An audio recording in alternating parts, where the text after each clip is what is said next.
How do you convert the whole country to say kids love being taught at their level? We've always done early childhood, but we redoubled our efforts into thinking about if you begin well. So if teaching at the Well right begun level, is half done. done, exactly. We now can say, even 10 years ago, we could say that a Pratham person working with a mixed group of kids of this age group in about 40, 50 days can bring about a significant change. So I think that this idea that even at 90 something, somebody wants to learn, we have to make it possible for them to learn.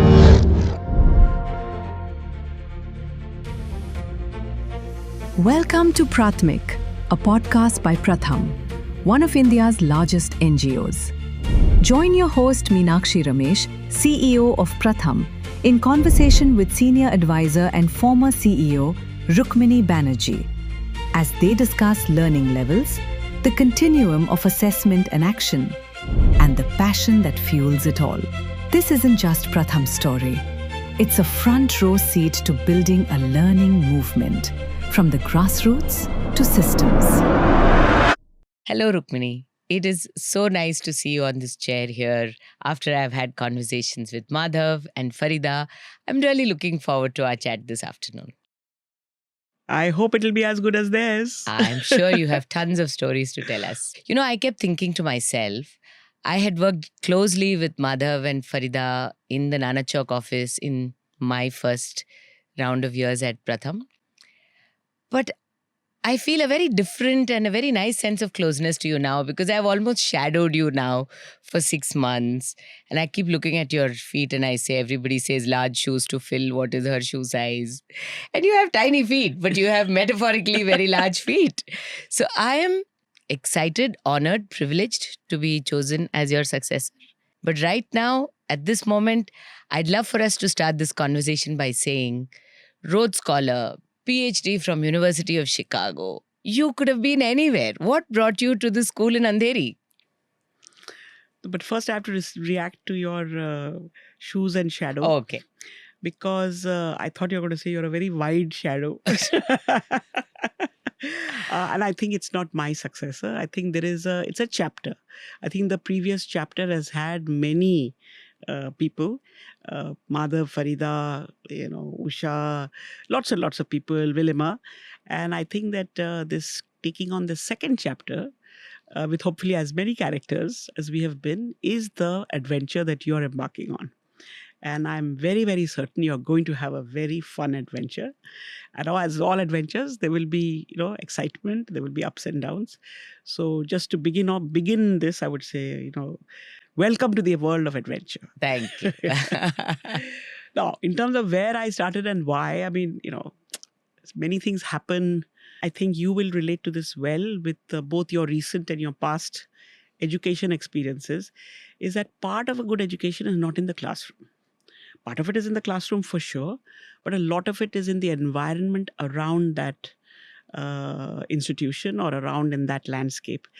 And both in terms of landscape and people. So I feel that I've had the privilege of being exposed to several different such environments. And I feel also very lucky that whoever it is that shaped me, mainly my family, gave me the skill to say, maximize wherever you are, because kal ho na ho, But the one thing that I really did want, say I was away abroad for a period of about 13, 14 years. I constantly felt that I needed to come back.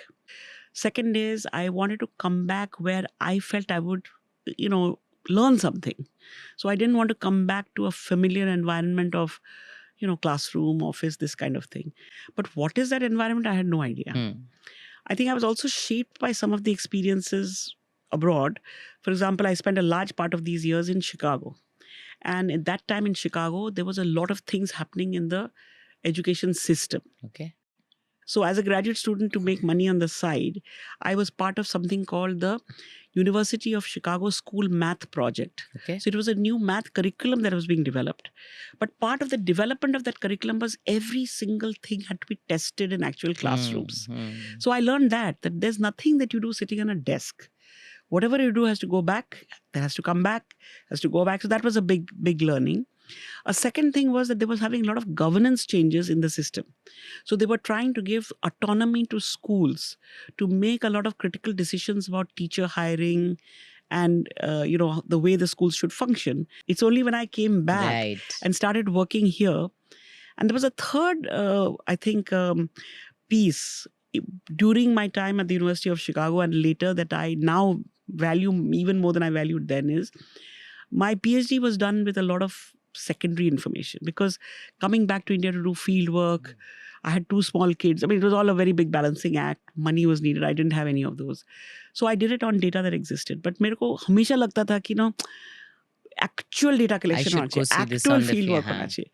So I couldn't do that, but I volunteered in a school close to the university for 2 or 3 years, twice a week. And I worked with 7th grade kids.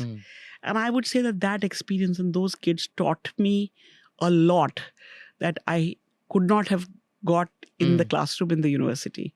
So I'm very grateful for those exposures, because in some ways it pushed me towards what I really wanted to explore. Although when I came to India, I was really quite nervous. Like what? India is a big place, okay? So say a little bit more. How was that experience? Did you find that the India that you met with was very different, not so different? Clearly, you were not disappointed because you've sort of built an amazing body of work. But how was it different? What do you remember from those first few days at Pratham? What I realized at that time is that at that time in India, if you were interested in education and not in very theoretical things, then either you studied India or you studied one school. There was very few people studying like a whole resettlement colony. At that time it had about 40 schools. So what does that 40 schools, interconnections? I remember going to the municipal corporation in Delhi and they said, "Aapko data chahiye? Cottage की अलमारी आप खोल लो, देख लो." And I spent large part of the 6 weeks copying numbers from one register into another. But it gave me a feel for quite a lot of things. But that was Delhi, which I knew to some extent. Correct. So arrival in Bombay and this, I met Madhav, I think, in my 4th or 5th day. And the conversation that I had with him, I don't remember, excepting he said, "Come to a meeting in somewhere." So, but couple of people played very important roles in my life at that time. One is Suvarna Fattare, who's still around. So she used to be involved with our very early Balwadis and so on. And so she was a very good mentor. And the other one was somebody called Pratima Bandekar, Yes, who sadly is not with us anymore. She was much more aggressive. And I remember coming to Chembur quite a lot with her. And she would say to me I'll say it in Marathi, ki तुम्ही कुठे होता? तुम्हाला काहीच माहिती नाही. You don't know anything. I don't know where you've been. And वो मेरे ऊपर पूरा responsibility आला है कि आपको मुझे. So I think this learning, unlearning, changing learning in schools and slums of Bombay under the tutelage of some very strong Absolutely. people was a real. I mean, you may have been at Oxford or Cambridge or wherever, Chicago, but these were some professors who were एकदम tight. And every day there was a performance evaluation. कि कुछ सीखा? कल से फिर से start करना पड़ेगा. I remember some of those real. They're all forces of nature, some of those early people at Pratham. But Rukmini, I'm just going to rewind a little bit to what you just said. You said people either studied the country or studied a school. People didn't study a settlement colony. I thought you were going to say people didn't study economics. You were an economist coming to look at education. So my question might probably straddle your experience of all these years and not just be limited to early years. I'm saying, what is it that you think economists miss that educators see? What is it that educators see that economists miss? No, I'm sorry, I'm mixing it up, but you get the gist. You have very high expectations from me. Huh? I can't say what economists miss. But you're an economist, Rukmini. I think in the social sciences, more broadly, maybe in the training as an economist, maybe identify a problem. I mean, the world is very complex. So to say that, the world is full of complexity and all our solutions, uske liye time nahi hai. So slice karo, neatly slice karo. Ki what exactly is the question? If you are able to get to a good understanding of a question or a problem, then I think many things follow. And if at all I learned anything in these classrooms, it would be to say, so what's the core? What is it that you want to, you're doing a PhD. So is a PhD about the whole complexity of the whole world, or what is the question? And then comes what is the right method to look for the answer. And then you may or may not get to an answer. So I would say that both in education and in economics, sometimes there's a lot of theoretical work. But if you want to have practical applied solutions, you need to slice. You need to say that I think this is important. Which brings me to my next question on clearly there was this moment where you realized, the team realized, the Pratham leadership realized that our children are in school in large numbers, but not learning. So how did you identify that question, and how did really asar happen is something that I'm asking on behalf of countless people, saying today everybody has heard of it. But how did it happen? I would say all of these things now start actually quite small. Ah. So I think that Madhav and Farida had is that if you've come with all these research degrees, to Pratham mein kuch research karo. Because that was the original intent. And for about 4-5 years, they pushed saying, so Rukmini, what research are we doing? So I decided, let's take 10-20 schools in Andheri East. Why Andheri East? Because Suvarna Fattare used to live in Andheri East. So she could introduce me. And it was all, this is so all simple, right? And the idea was, if you spend some time in schools, I'll understand, bacche karte kya hai. And school hota kaisa hai. And I had no clear view that I'm going to come up with this question and answer or anything. It was just like, let me get a feel for all of this. So feel karte you feel that kuch concrete hona chahiye. And I was also learning my own Marathi back. So I wanted to do something where I could actually talk to the kids so they wouldn't laugh at me completely. So we started saying, let's do something in Ganit. And so simple questions, simple answers. Usme se nikla from these 20 schools. And I was quite surprised because Bombay schools look good. 3-4 manzile ka building hai. Teachers are quite professional looking. So initially I felt that I was somewhere missing it. Maybe my Marathi was not good, or what I was asking the kids was not okay. Because it was clear that 3rd and 4th standard kids were still struggling. Sometimes even with identification of numbers. And I first put it to say, maybe I'm not asking it properly. Because how can a 4th standard kid not know 8 and 7 is 87, I remember Suvarna coming and Suvarna said, nahi, tena yet nahi tuza problem nahi hai. That's a problem. But this all took some time. And so for these 20 schools, then we did what we would today call a simple assessment in math. And I still remember very clearly, I was very unsure ki aise kaise ho sakta hai. So I put this all in. I don't even remember before Excel what was the software, but I remember one table I made. Schools, 3rd standard, 4th standard, inko itna aata hai, inko itna something, inko addition aata hai, subtract, something like this, one sheet. So I remember taking that one piece of paper to the office after 1 month in Andheri. And Madhav was there, somebody called Madhukar was there. I think Usha may have been there as well. And I said, look, this is my research of 1 month. So they looked at it and said, iske baare mein to immediately we have to do something. So I was by that time saying, my research is done up, main to bada pav kha ke na, ab to main ghar ja rahi hu type. That one piece of paper went within the next 2-3 days to the municipal commissioner's office. And believe me, it could be thoda few days plus minus. Within 2 weeks, a campaign across 1,200 municipal schools of Bombay had been launched. Wow. All of this was quite scary. मेरा 6 साल का PhD किसी ने कभी उठा के पढ़ा भी नहीं था. I don't even know what the hell I had done. Beyond me and my advisor, I don't think anybody read my PhD. She's like, हो गया ना research, अब action की तरफ बढ़ो. इतना सा किया और इतना बड़ा हो गया तो ये तो मेरे को करना है अभी. And I think adrenaline high. It's like, and we then did more stuff during this time to understand and so on. But the power of, say, bringing something and it going to something, and the whole, so many kinds of people getting involved. Clearly we had hit some kind of a nerve. So I think the beginnings of work with children at their own level, come up with very clear goals, don't complicate matters, carry everybody along, happened, Right. And I now look back and I feel that is how organizations build up their muscle. Right. So this was happening on one hand on the learning part.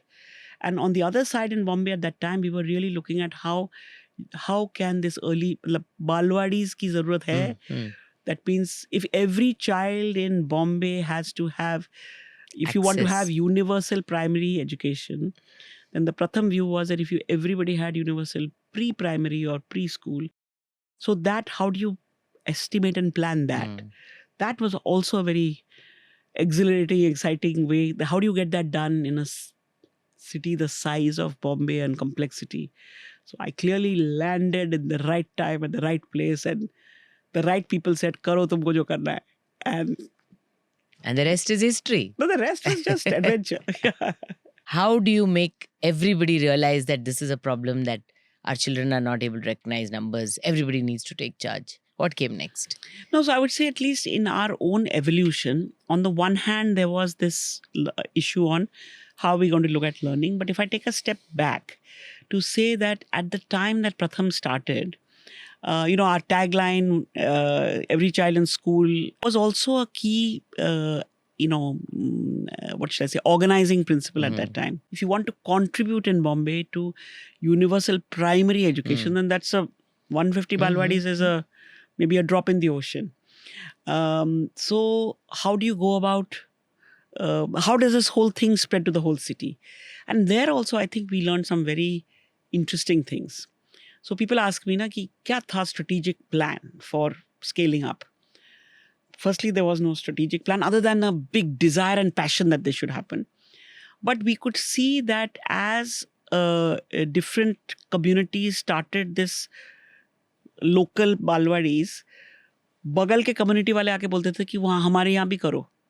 So we would say कि करो means क्या, आपको आगे आना पड़ेगा. Who are we to go to start doing? So the spread of this idea that locally based, कुछ तो preschool होना चाहिए, balwadi hona chahiye. At that point, there were not that many Anganwadis in Bombay. So that organic spread was very interesting to look at, because it was coming actually from friends of those who had done this before, or neighbors, or whatever. And the struggle for Pratham was how to keep up with this rising demand. And I learned very early on, if some people want something, then wo ho jata hai. And then you have to be working hard to go with the flow, because wo ho jayega. They are not waiting for you, right? Correct. I would go around and come back very excited. Ki is community mein aisa ho raha hai, waisa ho raha hai. And then I think that jointly looking to see what is possible, what is not possible. One day I remember people told Madhav ki, we trained 1,200 people last year. Only 400 are left. So Madhav in typical fashion says, so what's the problem? The problem is, yaar, jinko train kiya bhag gaye sab. Bhage nahi hai, kisi ki shaadi ho gayi, kisi ka bachcha ho gaya. So Madhav then convinced everyone that all that training that you gave has gone into the early childhood mindset of Bombay. Excellent. But this churn, this desire for people to be part of something bigger, all of these things you could feel. Now comes the issue of, when do you know that there are enough Balwadis in Bombay? How do you know that, right? We have to find out some method. It said every child in school, like if I say every child in preschool will mean every child in primary school. So wo every kaise pata karenge? So then also some interesting ideas came. One was, in Bombay, slum areas are quite organized. There's always a Rehvasi Samiti, Mahila Mandal, Yuva Mandal, something or the other. So we started collecting from every slum community in Bombay on a letterhead of a community level organization कि यहाँ in our community हर बच्चा school में है, बालवाड़ी में है, school जाता है, something like this. And there were files and files of this that we were filing by ward in our offices. So that was one way. So that means some people from everywhere were thinking about this and signing it. So this whole experience of what is scale? People often say, scaling. So whatever this is, it can't be done without the human interaction, without some system in how you're going about it. Some stepping back and saying, what does the data say? Some stepping aside and saying, what do people say? Putting it all together to move forward. So this was like going back to, graduate school in a new way. Yeah. Amazing. Now, I'm still hearing you share the Bombay story with us. When did the jump happen to the country? Now, at some point in Maharashtra, we started thinking, what about urban se bahar jayenge to kya hoga? And that was also around 2001, 2002 or so.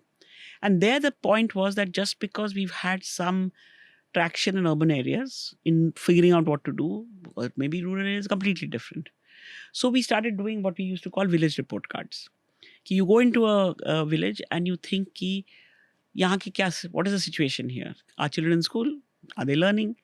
So you divide the village into small hamlets as they are and do this. That whole process in which, again, you are one person or two people. It is the village community which saw कि तुम करते क्या हो, ये क्या हो रहा है, what are you doing, ये कौन सा कागज है, why are you asking people to read, blah blah blah. करते करते you would have a village report card. Then 2-3 days you would do this, and then you would bring the whole village together. Then you would discuss कि इसके अंदर क्या दिख रहा है. So then what action should be taken? Who will take it? आपके गांव में कोई है क्या? We have some few methods we can help you with. So the rural work actually started like that. And one of the key pieces in this rural work is, again, I think going back to our basic principles. Ki if you understand a problem and if you own the problem, meaning वो मेरे बच्चों का problem है, it's very tough to walk away. Yeah. You have to do something. That something could be minor, it could be major, but we could see that assessment to understanding to discussion to and fighting and debate is part of this. To saying we have to do something, then coming back to say progress hua hai ki nahi, can't happen based on a report that somebody gives you in your hand. It has to be this. And that was when I think that on the one hand, we had figured out a little bit about how to teach children reading and math quickly, but also figured out this whole cycle of starting. And I think that by 2004 or so, we had done many, many village report cards leading to some kind of an action like this. And therefore, the big question at that point was, if all of India has to get onto this, every child in school and learning, every child in school to ho raha tha, and learning, can something like what we are doing in villages be taken to some different level for it to happen? And many things happened, and then 2005 se Asar started like this. But I think it always comes down to that little thing that many people were able to do well in their own local communities. How do you take that, the energy of that? And it all starts from some people caring enough to want to change things. Correct. Yes. कि इसको बदलना ज़रूरी है. You know, I feel like I'm hearing you describe things from 30 years ago. But it's so, to me, it's very inspiring that ethos is still the same. Even today, it is about finding a problem and wanting to do something about it. कि कुछ करना है, कुछ बदलना है. And I personally feel it's the messiness of it which is, at least to me, the most attractive. It's always complicated. Always, there'll be 3 views. It has to be. So I feel like the problems may change. But I feel the Pratham way of dealing with it is to say, पहले तो समझ लो. Understand it properly. Don't complicate it. Don't oversimplify it, but don't complicate it. Then see if other people see the problem in the same way that you are seeing it. But if thousands of people are feeling that, then the energy comes. So that's exactly what I wanted to ask you. That Asar and Pratham and the whole citizen coming in to say, let's do something, was talking about learning from data before this whole data and everything became very fashionable to say we are using data. Do you think that the fact that we were showing people a mirror in terms of numbers and letting people take ownership for their small part of the world? I don't care about the whole country. I care about my village, about my district. Do you think that was crucial to? Yes, but I would say that even the data didn't come as data. This whole thing that is used as the Asar tool, which generates the data, for us was not a tool actually. Because after doing many things, when we settled on the fact that if you can't read, you can't do anything, then what is it about reading? Like what reading what? Is reading letters it? No, because letters by themselves, is it a word? No. So it's like you have to read something and you have to make some meaning of that something. And be able to explain it. Explain. So that something could be 4 lines and it could be a story. Aise karte this tool developed. But the tool, I mean, this different stages actually developed because as a group of people, and this is maybe 2002 or so, endlessly you can teach children. We had run programs in Bombay which were also evaluated and so on, where it took us like 2 years to get children to be reading one sentence fluently. There was frustration with this because I'm working with lots of kids who are in 3rd, 4th, 5th. In those days, we had a lot of out-of-school children. 2 साल लगेंगे यार उसको एक line पढ़ने के लिए, तो you can feel good, but it's useless because by that time he should be reading full Correct. chapters. So there was a Yeah. frustration कि we are doing something, but वो नहीं हो रहा है यार ठीक से. It's insufficient. You know, you can feel good, but फायदे का नहीं है वो. Okay. बहुत ज़्यादा. So at one point, and I can't remember exactly, but we said कि एक महीने में क्या हो सकता है. ठीक है, let's all try कि एक महीने में, and there were groups across India wherever we were working to say 25 बच्चे ले लो, in school, out of school, but all 8 years and older, because छोटे बच्चों के साथ treatment should be different, and let us see in 1 month where we can go. And it was like a real race, and I don't even remember because there was no Zoom and all that in those days, but perhaps in that period we met, because I remember meetings of this ki, therefore this can children read letters, can they read words, came out of that ki how do I develop, we are all working on this, how do we develop a common vocabulary ki how can I tell you ki what I'm doing, you're doing it in Tamil, I'm doing it in Hindi, how shall we say what we are doing, because it's clear ki if we put all our heads into it we'll move.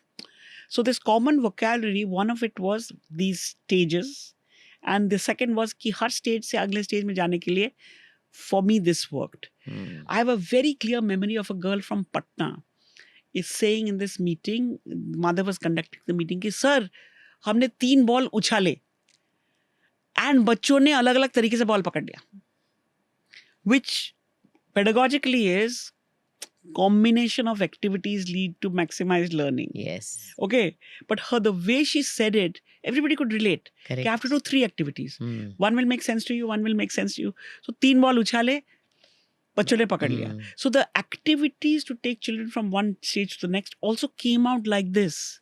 People often ask us, who advised you on these?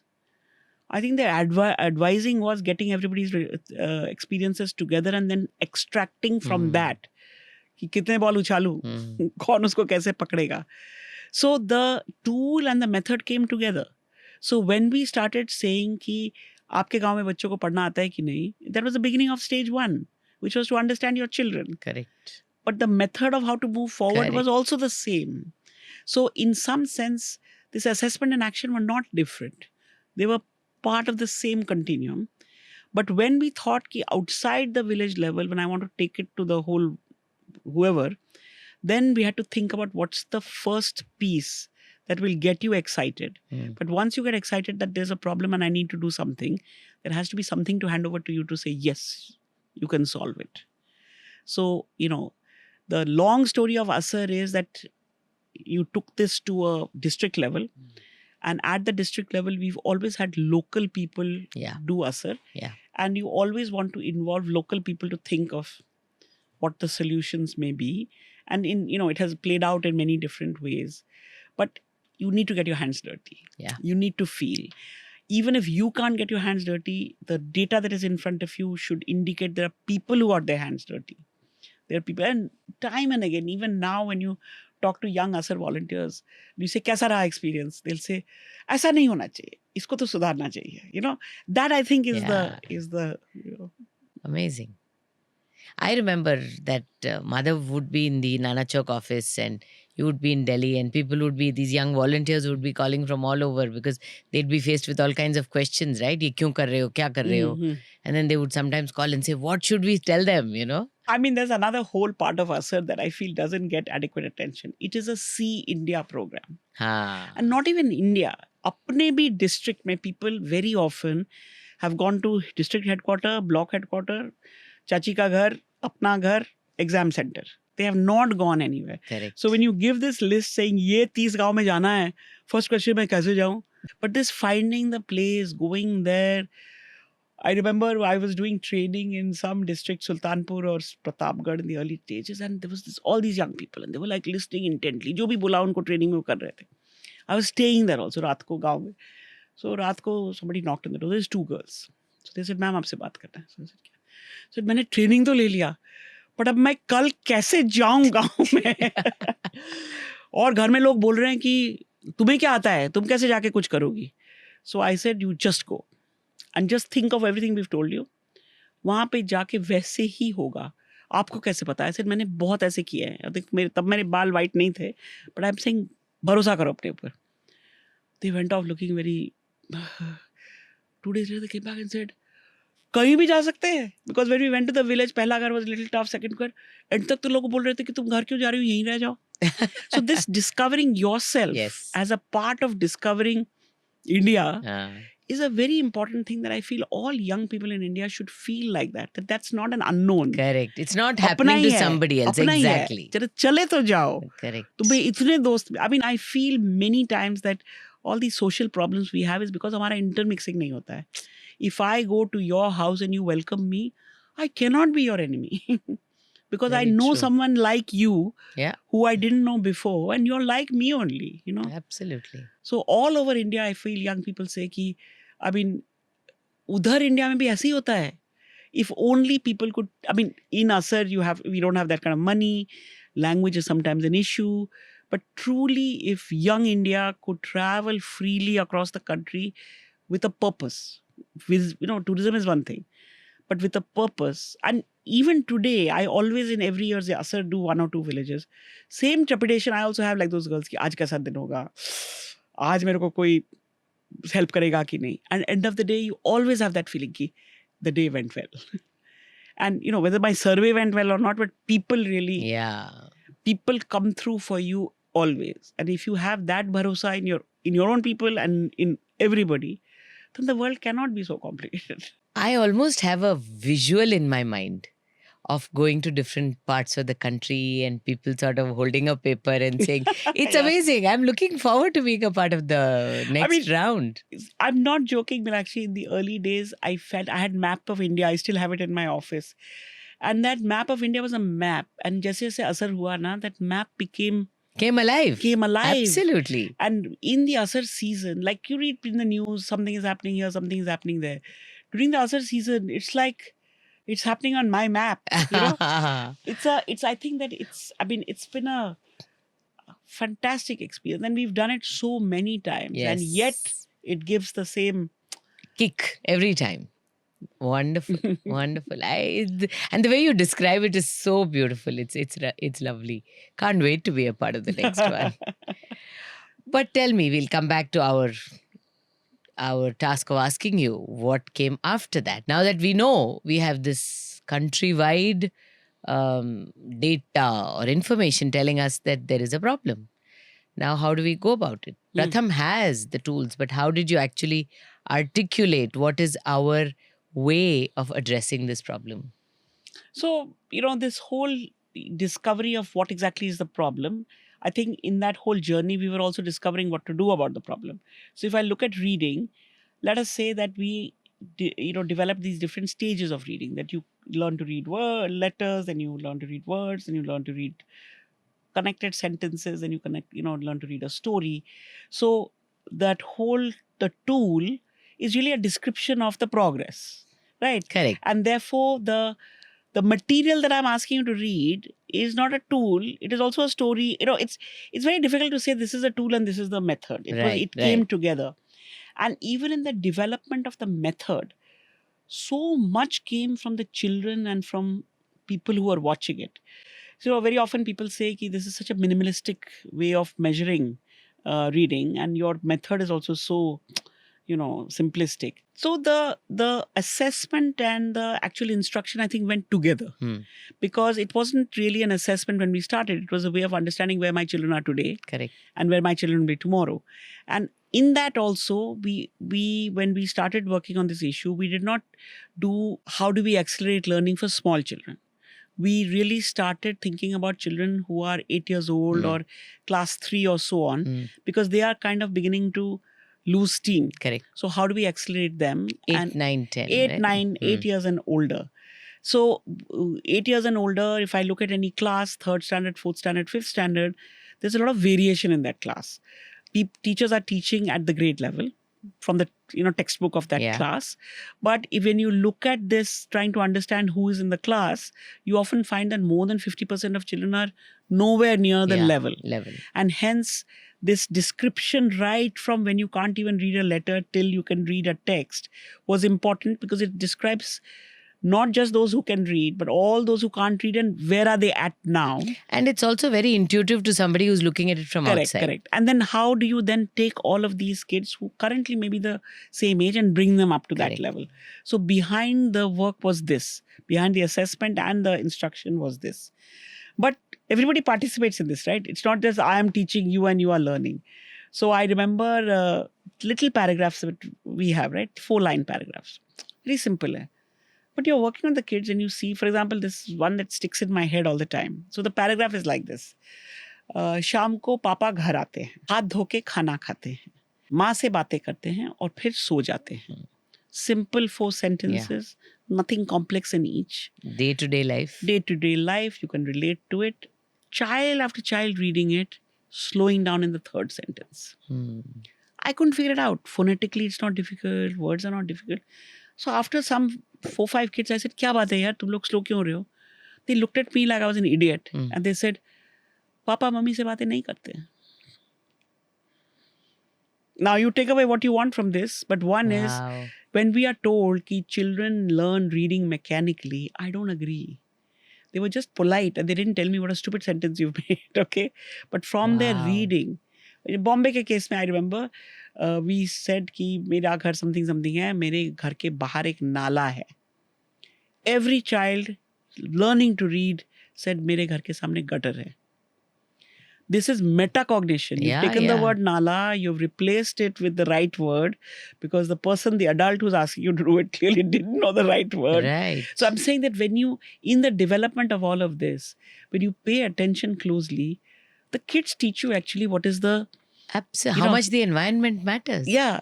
When we developed stories, I remember one class in UP somewhere and I was asking the kids, ki kahani achhi lagi, ab to tum pad sakte ho. They said, haan. The kids are very nice to adults actually. They humor you because they know you've been working hard, okay? So they said, nahi, kahani achhi. I said, nahi, sach batao.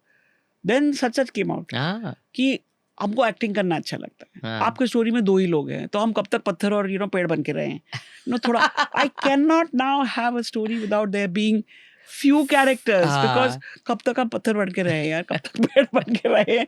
And you as an adult, poor thing, you haven't thought about it. So I think in the development all of this also this what shall I say, this masala comes in. You have to absorb it. And anyway, so we developed this method which, first we said, let's do it for 1 month. Let's see how far we get with these. What are the activities that can be done? How do we deal with this variation over a period of 3, 4, 5, well, how many ever years? Because this is an ongoing process. We now can say, even 10 years ago, we could say that a Pratham person working with a mixed group of kids of this age group in about 40, 50 days can bring about a significant change. So by the time Asar hit the ground as Asar, we had a lot of experience of having done this. Both having done this ourselves and having done it with people in the community.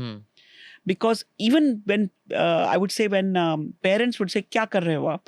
ये क्या चीज़ है? बच्चों के साथ क्या कर रहे हो? We were able to say कि आपका बच्चा अभी यहाँ है, but वो यहाँ तक काफ़ी आराम से पहुँच सकता है, अगर उसको उस तरह का attention and that kind of activities दी जाए. So it was also helpful to explain to people what this whole thing is about.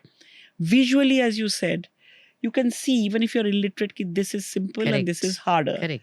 So we didn't realize all this when we were doing it. But as you used it, you could see how different people perceive this. And again, I would say, the closer you are to the ground, the more clearly people see all this. The more you move into offices in higher buildings. Like I remember somebody said to me once, what's this big problem? The children can't read. And I said to him, how old are your children? Oh, he's 10 years old. Can he read? Of course. So I said, what if your child had been 10 and could not read? Then it would be a problem, right? Yeah. So we had it developed. So as Asar moved on, how to propose this as a solution were, these conversations went on together. So would you say that in these attempts, in these ways of helping the community overcome this problem, was the germination of teaching at the right level as an idea, as a way of helping an entire generation of children to read?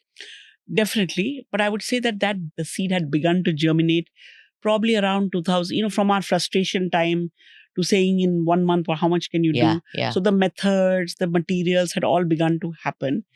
And by 2005, we had done it largely ourselves and also with community and volunteers, but in a few places with government as Okay. well. Mm. So Maharashtra was one of the places where we had tried it with the government system. But a big push into really working with systems Mm. happened, I think, as a result of discussions that came out of ASER. And we did, with several states at that time, this idea that it's not just that children have fallen behind, but there are some structural reasons. Like this, in third standard, there are lots of kids who cannot recognize letters. So they have to be helped to recognize letters. So teaching at the right level is the English name, which we think was named by JPAL because they had to have an English name. But start with the child at that child's level, not at the curriculum level. But the Hindi or the Indian name is Kamal. Kamal. Why Kamal? Because if you use this method, suddenly, like children suddenly running to ride a cycle or suddenly swimming, ek Kamal ho jata hai. And this amazement is required to change a whole system, to say, koshish to karke dekho. Koshish karoge to you'll see the change. And I think that in these early days after ASER, 2005 and onwards, and even today, how to penetrate into that mindset to say there's a problem, let's just accept the problem. But there's something that is the big step. Yeah. To say, let's accept the it. problem. Yeah. And that, how will that acceptance comes in many different ways. But I'll give you one example. So there is a group. Firstly, we say we will not train teachers directly. Because who are we? There are millions of teachers. The level above the teacher is the most important for Pratham. Because that is the level that can really influence. So they are connected to the top. So the middle is important. So if this is a particular district, I remember in Bihar, we said, give us your middle. So in that district, there were, let's say, I forget now, but let's say 100 people who are in the middle. So we said, can we talk to them? Not training. Can we have session with them for 2 days? Fine. So I put down, I remember numbers, which said, what is an average attendance in any class that we go to today? Kitna hoga? So people put down numbers. Then I said, ki ye one paragraph. How many children in class 4 and 5 will be able to read this? Let's just ask a number. We put the numbers. For 2 hours, people went out to nearby schools to see ki jo number bola tha and jo number dekha, and came back. When they came back, all the attendance numbers were pretty close. The learning numbers were far out. So this was a demonstration to them ki I don't have an andaza of this. That was one way of breaking through this. Because if you don't realize the problem yourself, how are you made to realize the problem? Having realized the problem, you may resist to say, rehne do yaar. Ye inse kuch nahi hoga. There is also that attitude. Yeah. But generally people, if you say ki, try what I'm saying for some time. And I remember in the early days of Maharashtra, that's what we said. Try what I'm saying for 15 days, 1 hour a day. Come back and tell me it's rubbish. Itna to aap kar lo. Correct. So itna to karne mein, many people in the middle who have not been teachers for a while, even, na karte na, I mean, kids are the best converters of everyone. There's one cluster coordinator in Jahanabad district of Bihar. I will not forget his face. He's a grumpy guy. Training में भी वो ऐसे ही बैठा था कि क्या है बेकार का. Class में वो ऐसे ही बैठा था. Okay, then I went to his class. It was a first floor class in the middle of rice fields. He said to me, चल रहा है मेरा class. I said, दिख रहा है. He said, पता नहीं क्यों ये बच्चे लंच के बाद भाग के घर चले नहीं जाते हैं, वापस आ जाते हैं. He's saying this to me. Kids are all grinning, okay? Kids have the biggest fun कि adults ना इतने मूर्ख होते हैं. So I said, अच्छा, ऐसे कैसे? He said, पता नहीं. So I said, बाहर नहीं जाते हैं. I went to the window, थोड़ा dramatically. And I said, so he said, नहीं कुछ, आप क्यों बाहर देख रहे हो? So I said, मैं देख रही हूँ कि क्यों बाहर नहीं जाते बच्चे. Kids were laughing in the window. So then he said कि देखिए ना, हम उसको बोल रहे हैं कि अभी तुम word सीख रहे हो. But वो, I mean, he was so unhappy. So I said, okay, let's try something. So he said to the kids, okay, तुम्हारा सबसे favorite कोई word बोलो. And then हम उसको लिखेंगे. First kid says ice cream. Okay, it's a tough word. So then he said, इतना मुश्किल word तुम कैसे लिखोगे? The kid said, sir, मैं कोशिश करूँ. And he wrote A, I, S, K, R, B. And the kid was very happy. And the teacher said, अरे ठीक से नहीं लिखते हैं, चलो कोई नहीं, इतना तो हो गया. I mean, he had actually converted the children, even in his grumpy way. So I said, sir, मैं आपको एक सच बात बताऊं. He said, हाँ, आप तो बड़े अधिकारी हो, बता दो क्या है. I said ये पूरा बदलाव ना आपके वजह से हुआ है. He looked shocked. He was not used to being the Complimented. agent of change. He was Yes. used to being the fellow who had to fill out forms. He said मैंने किया है. I said मैं खड़ी होकर जो बाहर देख रही थी, बाहर कुछ नहीं है, ये बच्चे वापस आ रहे हैं आपके लिए. The kids all started laughing. Saying हमें सर अच्छे लगते हैं, डांटते बहुत So हैं. sweet. So this, how do you convert the whole country to say kids love being taught at their level? I've seen government schools में new teacher has come. Children know कि इस teacher को ना अभी भी time है. I've seen children say, "Ma'am, हमारे groups बना दो." अब groups बनाने का time आ गया है. Okay. They will tell you how teaching at the right level works. अब हमारे साथ ये वाला करो. Because kids pick up things very Yeah, quickly. And yeah. if it is उनके फायदे का है, they know कि whether you are grumpy or otherwise, you are doing something, you know, for me. So I think kids are very, very sharp that way. Yeah. I can see, Rukmini, 20 years later, the excitement is palpable in your voice. But tell me how then this also went overseas. Other countries came and wanted us to help them. How does teaching at the right level work? How does ASR work? I mean, were we like a knowledge partner to? So I think the two journeys have been quite different. Okay. I mean, one of the advantages of India is that any exercise you do, just by the sheer size of it, Is big. so it was, I suppose, being talked about because these were things that were actually being published and discussed and so on. But in an organized way, some East African countries came, and it was a mix of people.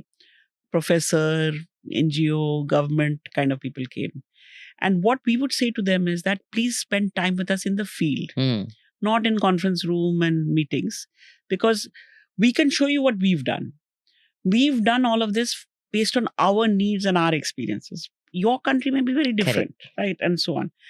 And again, of course, there are endless stories. I don't know, Meenakshi, you have big appetite for stories. So, for example, there was a group from Tanzania, and we went to a village in UP, and the idea was we would show them, you know, how we do ASR. And after walking around in the village for about 2 hours, he said to me, Rukmini, you people take democracy for granted. I said, what does that mean? He said, you've just walked into a village, you're just talking to anyone. How does that happen? Now, I have no idea of what else can happen. Correct. So, you know, we learned from them some of the key features of value for our own country. Yes. But in all this conversation, you know, people of course figured out कि वो बाहर से आए हैं. So, you know, Pepsi मंगाओ, ये करो, वो करो, all this warmth business happened. And while we were having this very serious discussion, somebody said, आप बैठ जाओ. So there was a khatiya, we sat. And the khatiya broke. उनका एक ही khatiya था, वो टूट गया. So democracy तो रह गई. We were all so apologetic. No, the gentleman said to me, please pay the money for the khatiya. It was like hilarious. But coming out of this was just this, there is a whole human angle to all of this, Yes. including a theoretical angle to this. And they took away, I think the East Africans took away what they felt was useful. And they took away almost everything. We even told them these are the mistakes we've made. So please make your own mistakes. And then from time to time, they would call us to say, Ki, we are doing it here in our country. Do you want to come? And so it was very organic kind of a And support. collaborative. And I would say that behind this was the Hewlett Foundation. Okay. Because somebody has to think, somebody who is funding or supporting something in one context has to be broad-minded enough to think, let's expose more people to this. So for several years, the Hewlett Foundation would send groups and then they would choose the right people or whoever they thought was appropriate. So our job was just to show what we did and to welcome people, Right. share with them our mistakes. And in their turn, they would call us when they felt they needed. Many times they didn't take exactly what we did, but everybody took the name. The name being that the name has to mean something in your context. So like Yes. ASR means something In in many Indi- Indian Mhm. languages. I mean, this idea. So even how you name your effort, Absolutely. they took away. This exchange of people in a very natural way was a way in which ASR went to other countries. Teaching at the right level went in a very different way. Teaching at the right level, the way it went was that JPAL, which is this, research, very well-known research organization headquartered in MIT in the US, they had done many evaluations of teaching at the right level in India. but they have offices in all continents. So anywhere when people ask what is a good intervention in education, they would talk about teaching at the right level, which is what the JPAL Africa people had started doing. And in the America or wherever, global organizations, there was a new group called Co-Impact, which was coming together with a lot of pooled money from big philanthropic sources. And in the first round, they wanted tried and tested models from one part of the world to be tried in another part of the world. So they approached JPAL and Pratham to say teaching at the right level seems to have really worked in India. It has been evaluated. There's research and evidence. How can that be made popular in Africa?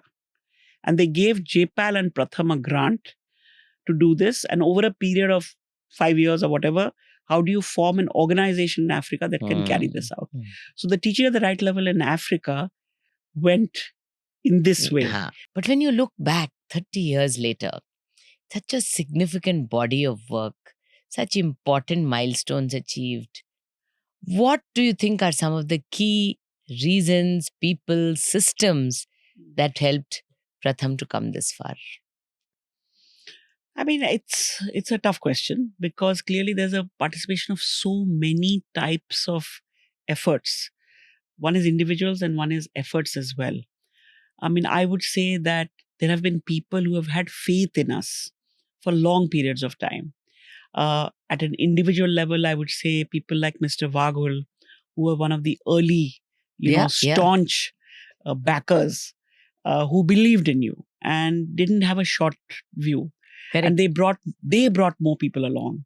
Or I would say that some of they continue to be very strong supporters, but say people who started this journey in the US, people like Vijay Goradia, like Yogi Patel, who've been followed by many more, who again, I think at some level have a belief that Pratham will do the right thing and have not questioned every last thing that you do.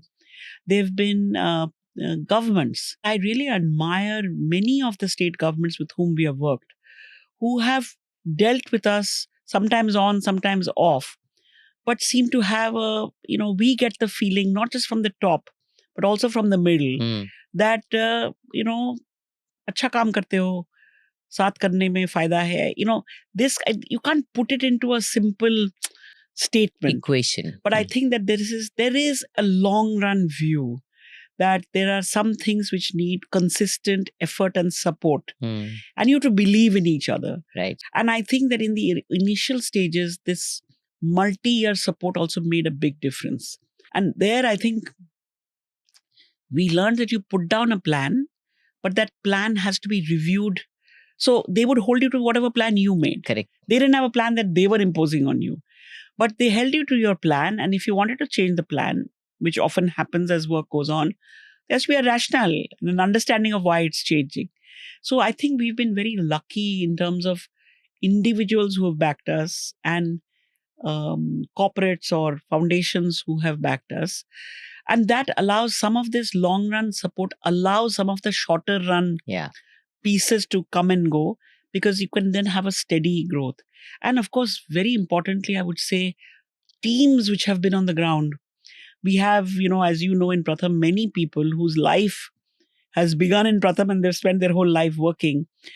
Each of those people also has so much experience of good times, bad times, coming together, being alone, that also carries, I think, a treasure of long run. I mean, ye marathon hai. This is not a sprint. And yet, marathon can get very, tiring. So how do you stay energized?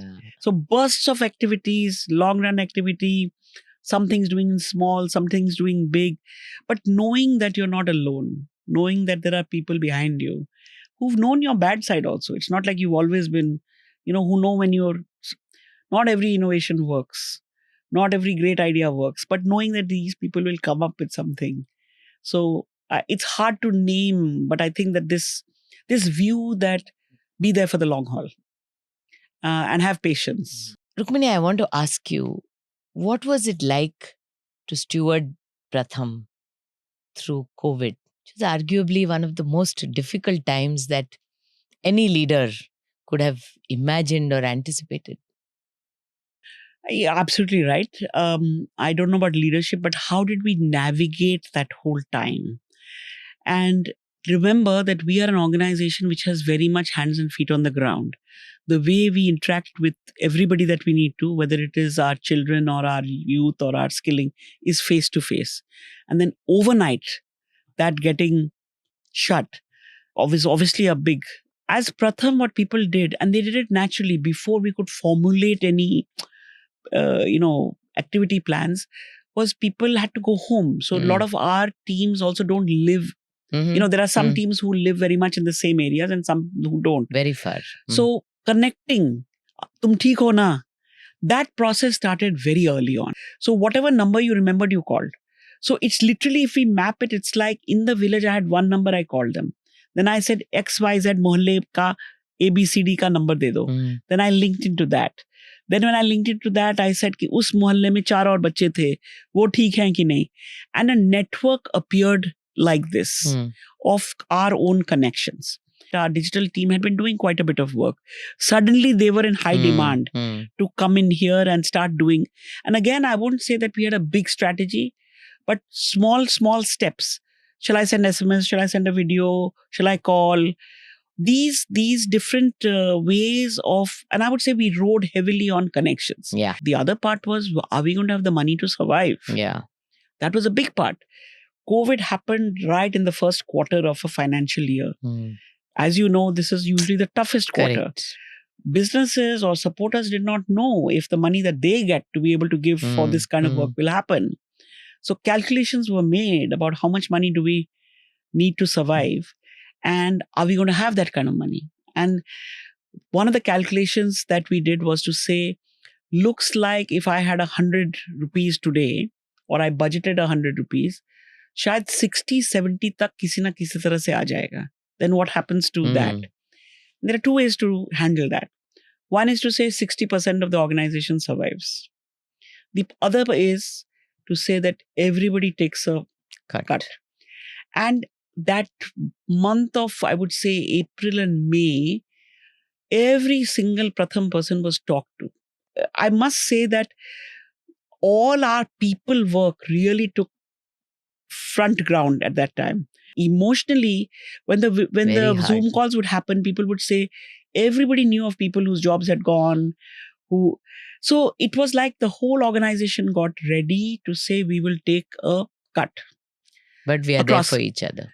But we will take a cut, but we will, and even among our leadership, the discussions, what is your organizational principle when you're going to have less?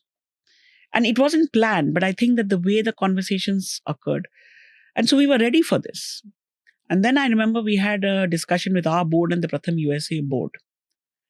And the Pratham USA board came back and said that when the lockdown is lifted, you will be the people who will be most needed in these communities to be able to get people back. So we can't cut now. So they made an extra effort as well. I mean, it was every night you went to bed like, goodness of human beings came across even from, our youngest workers. So all of these things, I think that it brought the human angle of the organization together. And of course, we learned many things programmatically as well. So everybody's, I think, best side came out for the sake of this bigger, picture. Amazing. So. Amazing. Thank you for sharing that. It can't have been easy. I can see that it was a difficult time for the organization as a whole. Your comment about people makes me want to ask you this next question, Rukmini. When you took over from Madhav as CEO in 2015, very different leadership styles the two of you have. I would not have been in a position to make this comment 6 months ago, but now I've seen you up close, and I have very good, clear memories of the time that I was working in Nanachok. What did it mean for Pratham? How do you see yourself, your leadership style vis-a-vis Madhav? Was it different for the team? Was it different for Pratham? Was it more of the same thing? What did you think?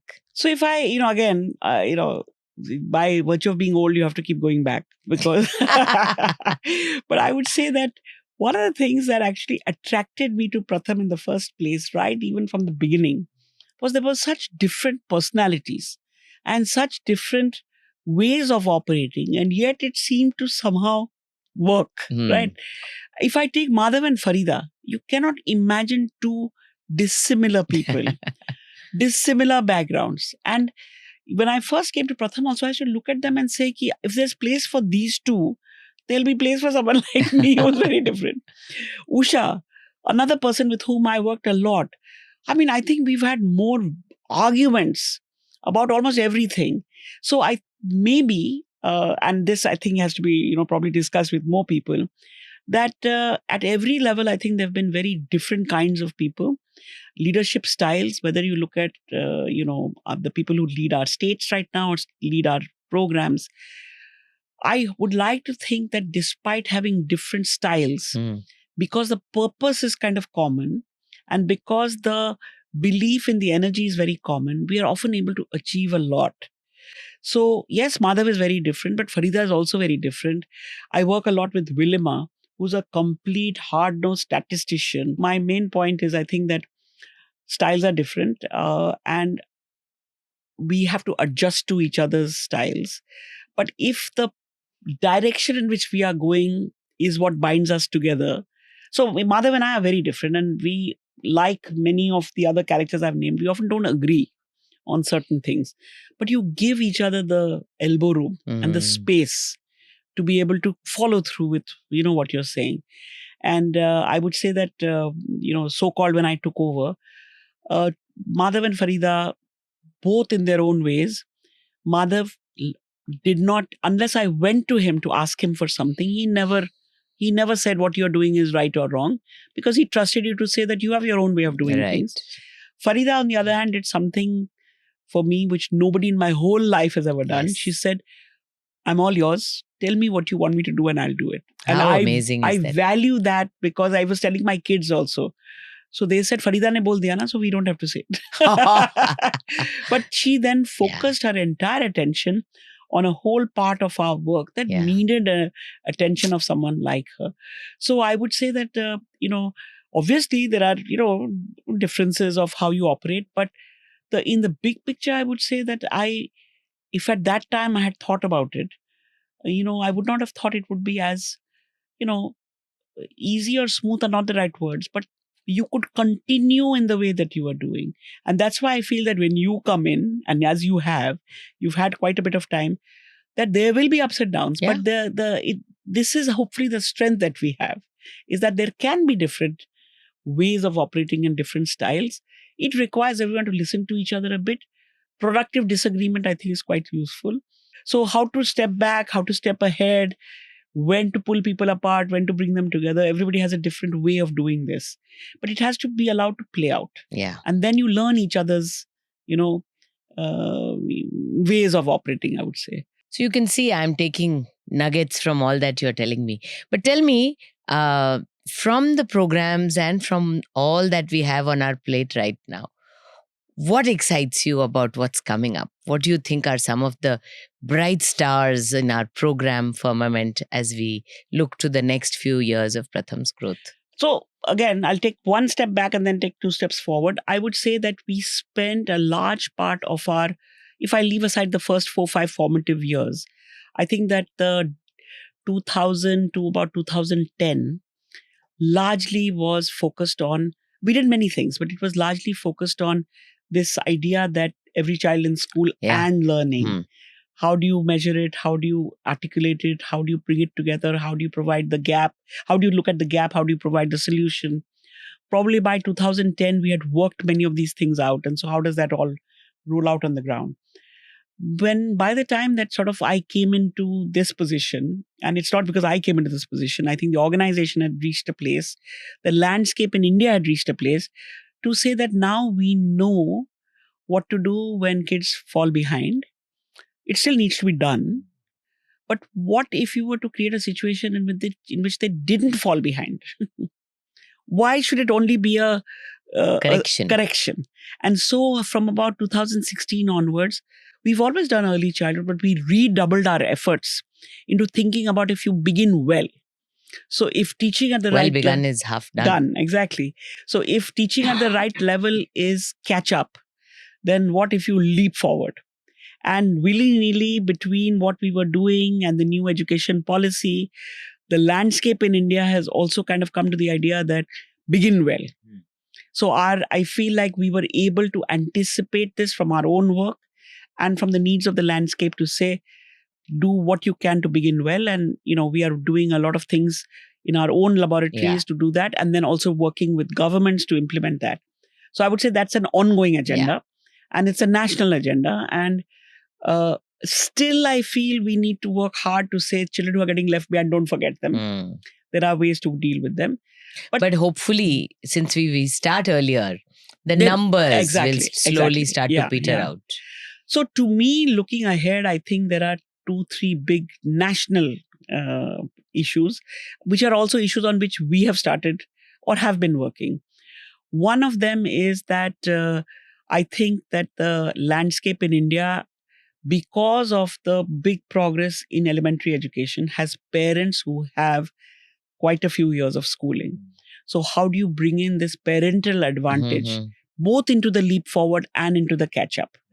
And don't just treat them as people in the background, but how do you pull them into the foreground? And many of the things that we are doing actually brings the family component. We've always been in the community. We've always been in the classroom. But I think our focus on family we all know family is important, but family engagement in learning, that you can, as a young mother or a young father or an old grandmother, whatever you may be, you are as important as the others. I think that's one. We are working on it, but I think we need to work on it more. And, in many different ways, technology and other things can really help to support this move. The second area I would say, which is, I think, a big missing link in our work, but in work in India and even otherwise, is what happens after age 10 till you get to after you leave high school. You have coined it, missing middle. Missing middle. Yeah, Dusra Dashak. Dusra Dashak is not my coining. This word existed. And there I think that there is a lot of thinking also required. I would say in early childhood and in catch up, karna kya hai, what is to be done is kind of known. We have to just do it and do it well. But what happens to children between age 10 and 16 even, I think needs to be completely rethought. What should they be preparing for? What should they know how to do? What is the aspiration that we have for them? I think that while some basic things in early childhood and primary are kind of okay, here I think starting from whatever you call curriculum, goals, everything needs, I think, rethinking. And at some level, I feel that that's the new frontier. But just like with early childhood and primary, middle and youth, you can't wait till all your thinking is done for what is to happen. Time is running out. So even today, we have a large youth skilling program. We have quite a large reach. But where is this all heading? What's the next thing to put in place? How do you change? If in the early days we saw demand for Balwadis, how do you create demand from youth? Not for the traditional college jana hai and degree leni hai, but how do you create the demand from youth to give me real skills with which I can do some real earning in different ways? So I think that this youth agenda is connected to the middle school. If we start working on the middle school years well, I think some of these things will automatically get solved. So I see that the furthering of this youth agenda, the missing middle, and within this age group and beyond, I think a special focus on women is required. In our early childhood work or in our primary school work, we don't see big differences between boys and girls, and we don't operate like that. But as soon as you get beyond 10, I feel that there is a special focus on, because the forces pulling girls back is there. Correct. Just like there are schemes that are helping. So I think that an agenda which is formulated and articulated for girls, even if we can wait after middle school, that's also okay. But I think women... An articulation of that. Women are, we have low labor force participation for a lot of women. We don't have equal wage, equal pay. But I think in the world of both learning and earning, I think with our strong focus on the ground, these all have intergenerational connections as well. So if I help a mother, I don't have to worry about helping the child because that will happen. So I do think that the middle school agenda, the how do you take youth to want to do different things than what they are doing today, and then provide them that opportunity. And I think that how do we look at this women's earning and learning to be actually connected to a whole lifestyle cycle in a community sense are three areas. And cutting across, of course, is you cannot be left behind on how technology can help in all of this. So how do you put in that? How do you experiment with the optimal, how much human, how much technology, how much high touch, how much low touch? And again, I think this is all a brew has to keep on brewing and new things will come out. Yesterday I was talking to somebody and a very interesting analogy for our work saying, even if we use the most modern technology, it's not like we are using the technology to teach the child or the woman the curriculum.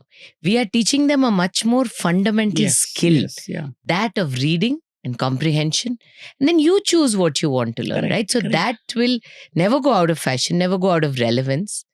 And you can't ever really take the human out of it. I am taking all these thoughts from you as memo for the new CEO. My grandmother used to live with me. She has had a very huge influence. She heard of National Open School. She said, "What is that?" So I said, "It's open for anybody at any age to go to school." She said, "Mere ko enroll karao." Wow. So I think that this idea that even at 90 something, somebody wants to learn, we have to make it possible for them to learn. I'm now coming to myself. Okay. Little bit. Can you give me some pointers, way forward? I know we've discussed many things, but I want to ask you if you have thought about what are the things that you want to continue doing, what will excite you. I know you've told many of us that if you were not hired, you cannot be fired. But you were the one who asked the board to bring me on. So I assume you want to take a break. But have you thought about writing a book, taking a break, anything? No, I've thought of many things and I have no lack of people telling me what I should do. I do think there are some things that, obviously in the last so many years we've seen which you've not had time to get into. One area that I don't know what the right word for it is. I really enjoy watching children express themselves. And I feel that in our education system or even in Pratham, we have paid a lot of attention to helping children read. We have paid quite a bit of attention to helping children express themselves orally. But I think what children can do in writing is something that really expresses a deeper part of, it's a beginning part of creativity, of thinking, of many things. We've done some very interesting work in the last few years in a certain smaller scale. But I think that putting in to our and therefore to a larger landscape, how do you give mauka kaise de sakte ho, and how do you support children to really be able to express in writing what their thoughts are? Because I have a very strong belief. I do less writing now than I used to, but I think writing really clarifies. So how can, and again, this is not necessarily only a Pratham thing, but a general thing to say that if you encourage at an early stage the confidence to express yourself, and when you articulate in writing, it's a more concrete way of expressing yourself. I think the growth of that is something of great interest to me. Now, how it will be done or not done is a different thing. I also think that in math, we have a particular way of doing math, which is a little bit standard textbook type of math. But I see even within Pratham and outside examples of how that can come into your daily life. So in some ways, I would say that my core interest has always been in how do you understand some of these issues?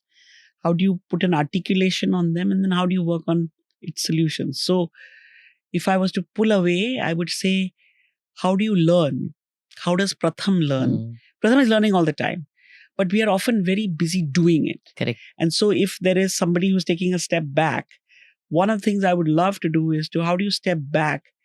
Think of what things you've learned, but we have had external people come in and write papers on how Pratham learns.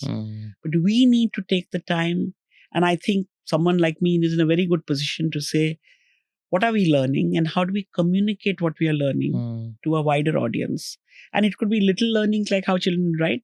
It could be big learnings like how teaching at the right level Mhm, operates in different mhm, mhm. contexts.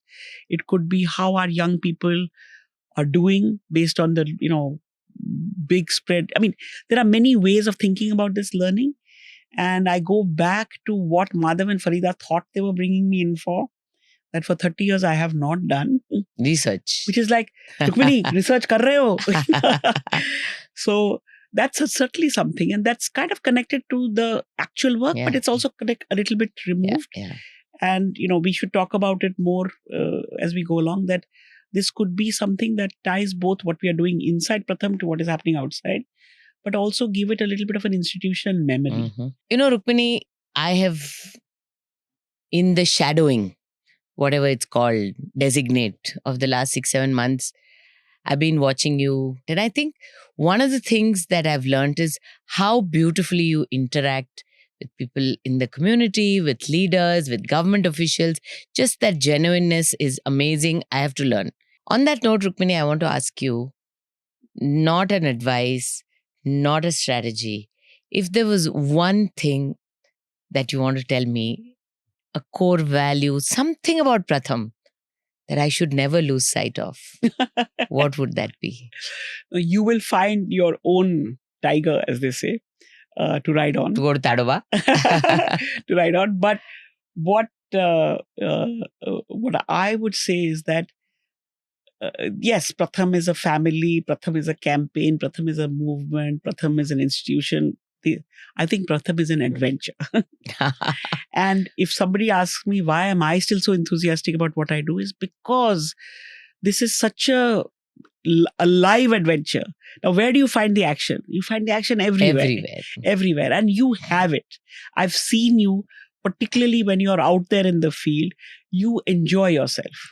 That you should never lose, because we are very fortunate to be in a field of work which one enjoys. I have many friends who after 30 years of working are like fed up and they want to really retire, and I don't feel like that, and they are jealous. They are like, how do you still have? Because it is not me, it is where we are at, both where we are at in India, where we are at on the ground. And when you are out there, you can see that we are doing some things which are quite valuable, but there are also so many other things to do. So don't lose your sense of enjoyment and fun. Don't get burdened by the many things that come with leadership.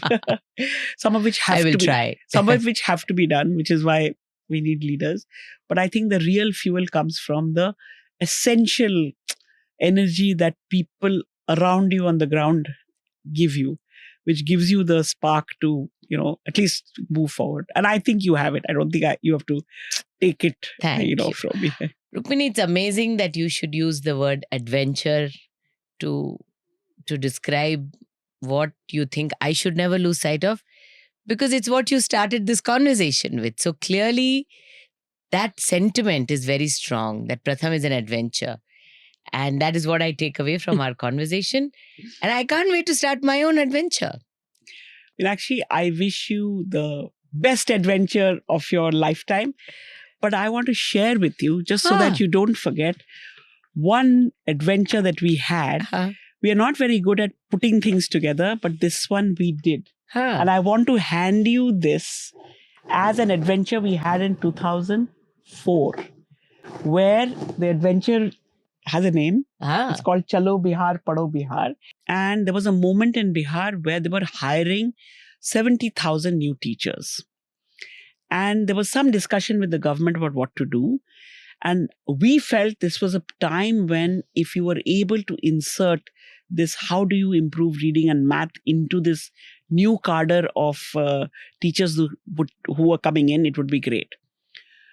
How are we supposed to do it? We didn't have money. I remember Mr. Vagul, when I said, sir, we need to do something very major in Bihar. He said, have they asked you? I said, no. Are they paying money for it? I said, no. So you want to go on your own and help them? I said, kind of, but I think we can contribute. So there was, now, was this a yes or was this a no? I didn't wait. Okay. So we put out a little thing across all our. I don't think we had WhatsApp and all at that time, but however we said to say किसको बिहार जाना है. You should know Hindi. You should have permission from your parents. And you should be afraid. And you should have कि adventure करने जा रहे हैं. We had no idea कितने लोग आएंगे. 300 people signed up right away. I said पैसे भी नहीं है. Don't worry, ma'am. Train में हम ऐसे ही आ जाएंगे. Okay. 300 people arrived, largely girls. Yes, I can in Bihar. imagine. It was an adventure of a lifetime because nobody knew where they were going. Nobody knew what was going to come out of this. But to send, for example, I remember Darbhanga district, 2 girls went from Maharashtra. We trained them a bit, they went off. A week later, I went there, really worried. The whole training venue of 45 or 50 were all men. These were the only 2 girls. They had been put up in the best house in the village. Because उनको homesick नहीं लगना चाहिए, somebody in the village had found out कि Maharashtrian खाना कैसे बनाना है and उनको खिला रहे थे. And these girls, who were half the age of everybody who was being trained, were saying to them every day class कैसे चलाना चाहिए. Wow. So this was like an incredible, and if you look today, Meenakshi, at some of the leaders, they started here. So I want to give you this to say, and surprising. So such a treasure. So it's not a report, but it is at least something that gives you a sense Look at of this. It has names. Oh my goodness. everybody's names from 20 years ago, many of whom are still in Pratham. And I would say that this was a mega adventure. But I think it was an adventure which sort of said, how do you work with government? How do you work with all these young people? And again, the goodness of people on the ground Yes. came through again to say, ये बच्चे हमारे पूरे India से आए हमें मदद करने, हम तो इनका स्वागत ठीक से Wonderful. करेंगे. So Thank you That's so much. you're going to have a great adventure. Thank you And you so will much, have your own adventure. And we are with you for the Thank whole way. Thank you. Thank you so much, Rukmini. Thank you. Thanks for listening. If you enjoyed the conversation, be sure to subscribe for more such stories, insights, and discussions on India's learning movement. Don't forget to like, share, and leave a comment. We'd love to hear your thoughts.